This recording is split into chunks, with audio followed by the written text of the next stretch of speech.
welcome Kendra Arneson.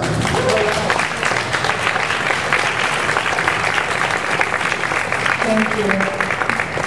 Okay, I'm not usually a speech giver, so you guys bear with me. I'll try to make this as painless as possible. To explain to you where I live, I am indeed the one on the very end. I am at point 5 on Highway 23 in South Plaquemines Parish, Louisiana. Keep in mind through what I have to say that I am the mother of a 5-year-old little boy and an 8-year-old little girl who look like their dad. That being said, when this first happened, I really didn't know what to do, who to ask questions to, who was going to give us answers. The first day we were introduced to anyone from BP, they came into our building and said, BP does business right. Yeah, can you believe that? BP does business right and we're here to take care of everything, folks. Well, 61 days later, that's a joke, to say the least. Just to give you guys kind of a perspective of where I've been. 4 weeks ago, I stood up at a town hall meeting and I indeed did pin down all involved. And I had them stuttered by the end of their speech. At any rate, I was invited the following week to go behind enemy lines. They gave me, of all people, security clearance to go into the base of operations meetings in Venice, Louisiana, 8 a.m. Open door invitation to sit like a fly on the wall. Can you believe it? It's really going on. They also gave me security clearance to go into the Houma Incident Command Post, which is over the entire region of Louisiana. I've been in Coast Guard planes all the way out to the site itself, helicopters, boat rides. I have been everywhere anybody could ever want to go to really get an inside look as to what's going on. Now I want to start by telling you guys that I am not at all impressed. Someone told me this morning that they thought I had crossed over. Well, I picked a team a long time ago. My father was a commercial fisherman, and my husband's a commercial fisherman. Every man that I've ever known, loved, and respected is on the water. They're good men.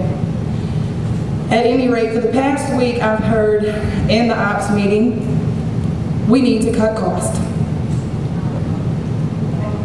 Yes, that is what they've said, that they need to cut costs. I almost came out of my chair the first time I heard it, but I'm trying to stay where I am because someone has to be on the inside overlooking and seeing as to what's going on the ground. That being said, where I've seen cutting costs is quite unfortunate. What we call in Venice, what they call, the first we've got to understand this phrase, ponies and balloons. Well, the only place I've ever seen ponies and balloons is at a circus, right? At any rate, about a week and a half in, I learned what ponies and balloons meant. Ponies and balloons means that every time an official is headed anywhere near here, they get a heads up.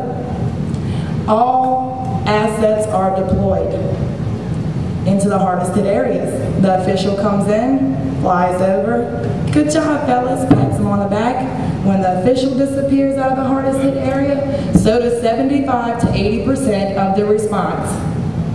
It's happening every day. I'm watching it, I'm seeing it. I don't agree with it. Anyone in this room's not going to agree with it, and our great nation's not going to agree with it. We are expendable to these people. We do not matter. Now, I'm going to get off that, and I'm sorry I talk in circles, but that's the coon ass in me. If y'all can follow me, then let me know. At any rate, I'm going to go into the health issues for a moment, if you don't mind.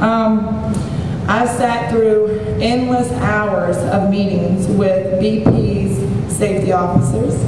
I've sat through an hour and 45-minute meeting with the Coast Guard safety officer, both in the Houma Incident Command Post, as well as a gentleman from OSHA. In order to obtain a respirator for our responders, now this isn't just commercial fishermen, I'm talking about Coast Guard members, all responders, people off the street, everybody involved. Number one, they have to fill out an ocean questionnaire. Number two, they have to have a physical evaluation by a medical professional. But EPA is doing air monitoring. Everything's okay, it's great. Yeah, imagine that. At any rate, there is in fact some act somewhere in OSHA's law that says that volunteers have a right to wear a volunteer respirator. But, as we all know, BP has taken over our golf. BP rules right now our golf. I mean, bottom line, that's who's in charge of this situation. They couldn't even run their own company and they were in charge of this response. I'm totally appalled.